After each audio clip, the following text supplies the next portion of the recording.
waxa ismaamulka Mandera baryahan ku soo badanaya tacadiyada ka dhanka ah haweenka waxaana u dambeysay dhacdadii dad badan ka naxisay ee ka dhacday magaalada Mandera maalintii Axadda. nin ayaa lagu soo waramayaa inuu Dilay xaaskiisa oo uur lahayd isla markaana ay wada noolaayeen muddo 15 sano ah taasi oo u dhashay 6 caruur ah isla markaana iminka kii 7 caloosha ku siday.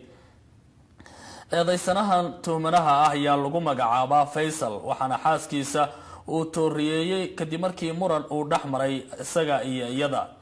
marxuumada geeriyootay ayaa lagu magacaabi jiray Eebbaha Raxmade ubax Gaabow waxaana dhowr jeer ninkeeda uu caloosha kaga jeexay mindi sida lagu xaqiijiyay warbixin ka soo baxday isbitaalka guud ee ismaamulkaasi.